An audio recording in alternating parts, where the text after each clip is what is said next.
ప్రస్తుతం మంచు విష్ణు మా movie artist association కి అధ్యక్షుడిగా బాధ్యతలు చేపట్టిన విషయం తెలిసిందే. త్వరలో ఆయన నటిస్తున్న కన్నప్ప సినిమా రిలీజ్ కాబోతుంది. ప్రస్తుతం ఈ సినిమా ప్రమోషన్స్ లో బిజీగా ఉన్న విష్ణు పలు ఇంటర్వ్యూలు ఇస్తూ ఎన్నో విషయాలు ఫ్యాన్స్ తో పంచుకున్నారు. ఇదే క్రమంలో మా అసోసియేషన్ తరపున చేస్తున్న కొత్త అగ్రిమెంట్ గురించి కూడా తెలిపి అందరినీ ఆశ్చర్యపరిచారు. నిజానికి ఈ మధ్య కాలంలో హీరోస్ లేకుండానే బాడీ డబుల్స్, డూప్స్, ఏఐ వంటి కొత్త టెక్నాలజీలు ఉపయోగించి సినిమాలు చేస్తున్నారు. ఇందులో తప్పేం లేదు. ముఖ్యంగా హీరో ఫేస్ కరెక్ట్ గా స్క్రీన్ మీద కనిపించేంత వరకు కూడా ఇది తప్పు కాదు. పైగా బాడీ డబుల్స్, డూప్స్ ఉంటే చాలు షూటింగ్స్ కూడా త్వరగా అయిపోతున్నాయి. అయితే ఇప్పుడు ఈ విషయంపైనే మంచు విష్ణు మాట్లాడుతూ టెక్నాలజీ పెరిగిపోతుంది. అటు భవిష్యత్తులో ఈ టెక్నాలజీ మరింత పెరిగే అవకాశం ఉంది. హీరో లేకుండానే కేవలం ఆయన ఫేస్ వాడుకొని సినిమాలు చేసే స్థాయికి చేరుకుంటున్నారు. గతంలో చేసిన సినిమాల సీక్వెల్స్ ప్లాన్ చేస్తే ఆ హీరోల పర్మిషన్ లేకుండా వాళ్ళ ఫేస్లు క్యామియోగా కూడా వాడుకోవచ్చు. అలాంటి రోజులు కూడా వచ్చాయి. అందుకే నేను మా అసోసియేషన్ తరపున నిర్మాతలకి, నటీనటులకి మధ్య కొత్త అగ్రిమెంట్ జరిగేలా ప్లాన్ చేస్తున్నాను.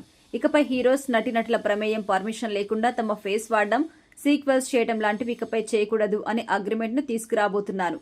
దీనివల్ల భవిష్యత్తులో ఎటువంటి సమస్యలు రావు. ఈ అగ్రిమెంట్ చేస్తున్నాము అంటూ మంచు విష్ణు తెలిపారు. మొత్తానికైతే మా అధ్యక్షుడు మంచు విష్ణు మాలో తీసుకొస్తున్న ఈ కండిషన్ కాస్త లాభదాయకంగానే ఉండబోతుందని కూడా చెప్పుకోవచ్చు. ఇక మంచు విష్ణు కన్నప్ప మూవీ విషయానికొస్తే జూన్ 27న ప్రేక్షకుల ముందుకు రాబోతుంది.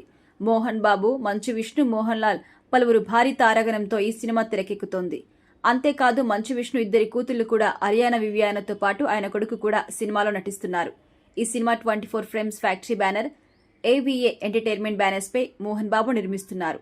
మహాభారతం సీరియల్ని తెరకెక్కించిన ముఖేష్ కుమార్ సింగ్ దర్శకత్వం వహిస్తున్నారు.